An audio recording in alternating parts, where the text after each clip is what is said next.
Story 1. I was house sitting for my grandma one weekend while she went to Florida with some of her church friends. I was sleeping in the guest bedroom next to her room. The guest bedroom always had 2 twin beds inside of it that my brother and I would sleep in when we had sleepovers at her house. I took the bed next to the window, but before getting into bed, I checked all the doors, making sure they were locked. When I did get into bed, it was early, and I didn't actually go to sleep for a while. There wasn't much to do at my grandma's house. I was just on my phone for an hour or two watching videos, texting people, whatever. That's when I thought I could start hearing someone's voice outside. It sounded like a woman's voice, saying, "Hello." I left the bedroom and inched my way closer to the front door, moving slow because I was trying to listen. It was a woman's voice just going, "Hello," like every 10 seconds. As I got closer to the front door, I realized that's where it seemed to be coming from. My grandma's door doesn't have a peephole, but the windows in her dining room gave a clear view of the front porch. So I went over to that window to attempt to get a view of who was out there. I tried peeking my head in between the plastic blinds without making it obvious, but I guess I didn't do a good job of that because when I looked, I did see a woman on my grandma's stoop, and she was looking right at me as if she knew I was going to be looking through those blinds. Once again, she said hello with some freakish smile on her face. This woman was older, but don't picture her as some innocent-looking small old lady. She looked like she was maybe late 50s, early 60s, and something about her face just skeeved me out. I moved away from the window and thought maybe it was one of my grandma's friends. It was midnight, though. Why would anyone come to the door that late? Why wouldn't she knock or ring the bell? Why was she just standing out there going, "Hello," over and over? I was genuinely unsettled. I just went back to the guest bedroom and shut the door. Now, with the door shut, as opposed to before, I couldn't hear that woman anymore. Maybe, who was that, and where, she just decided to leave. I started texting everyone about it, my sisters, my friends, telling them how bizarre it was. But a good amount of time passed in silence and I was starting to calm down. My sisters were telling me to call Grandma, but there was a 0% chance she was awake, and she barely ever even checked her cell phone anyway. Just like that, something broke the silence. A banging at the window. Not a knocking or tapping. Banging. I felt that fierce pain in my chest area as my body entered that fight-or-flight mode. Shortly after the banging stopped, I heard that familiar voice say, "Hello." With that boost of adrenaline, I guess I had the extra confidence to grab the blinds and push them up. There I was, face to face with this horrifying older lady, with only a thin layer of glass between us. I screamed at her smiling, gross face. "I'm calling the cops!" I pulled the blind back down and ran back out to the living room. I looked around the house, then ran upstairs to box myself into the upstairs guest bedroom. I didn't want to actually call the cops. I don't know why. I wanted to just wait it out. I crawled into the bed in the upstairs guest bedroom and tucked myself under the covers.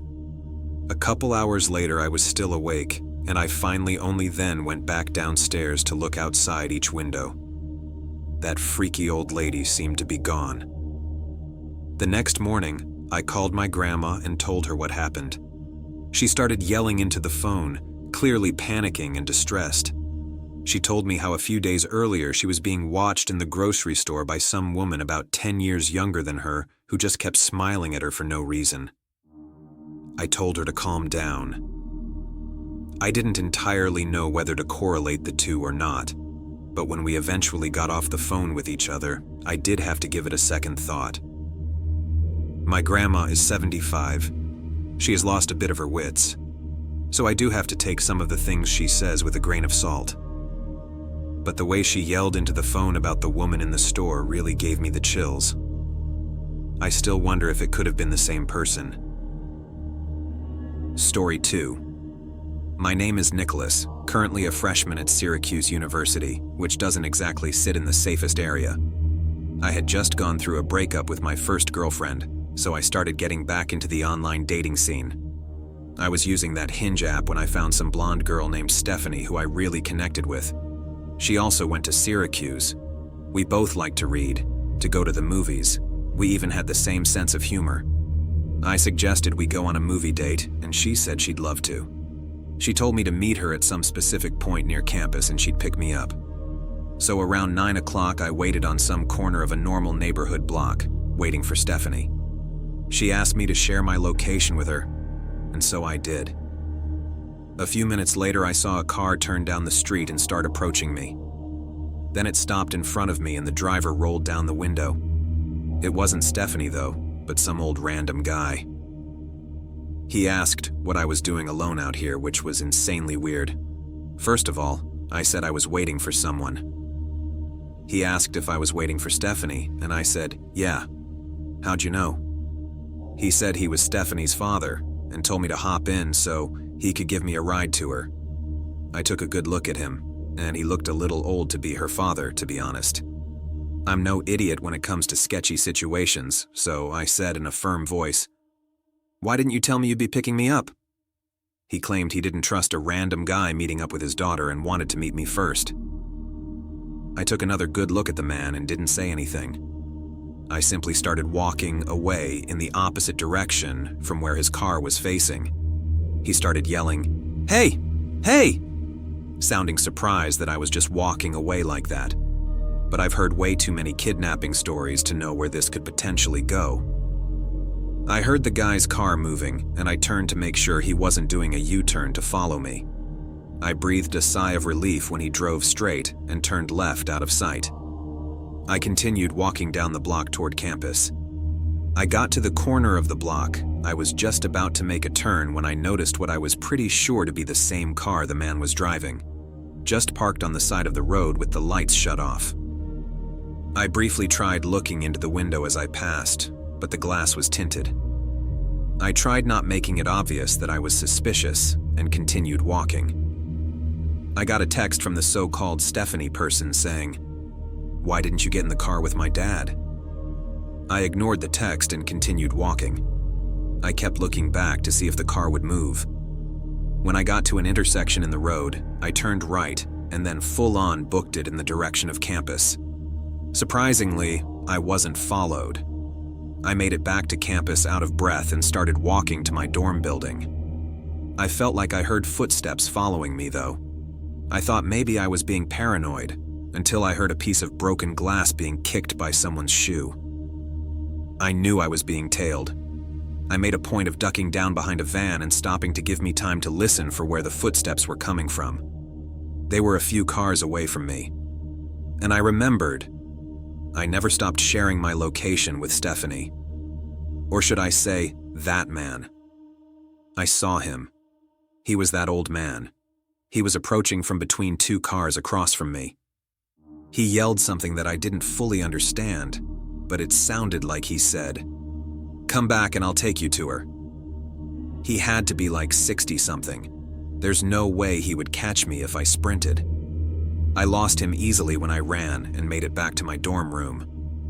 My roommate wasn't there, so I had no one to talk to about it. But when I laid in bed, I got another text from that man, and it was shocking. It said, "You're a little piece of. You're lucky you got away. I would have strangled your ugly ass." I still have the screenshot. I replied saying, "Thanks for the threat. It's going straight to the police," and I blocked his number. I still have the conversation saved as evidence, and I plan on going to the police with it eventually. Hopefully they are able to do something about it. Story 3. When I was 18, I had a side job as a part-time janitor at my high school over the summer. I would work sometimes days and sometimes nights, anywhere from 9 a.m. to 12 a.m., depending on how much money I needed. Oftentimes, I would be left to lock up the building when the older janitors had left.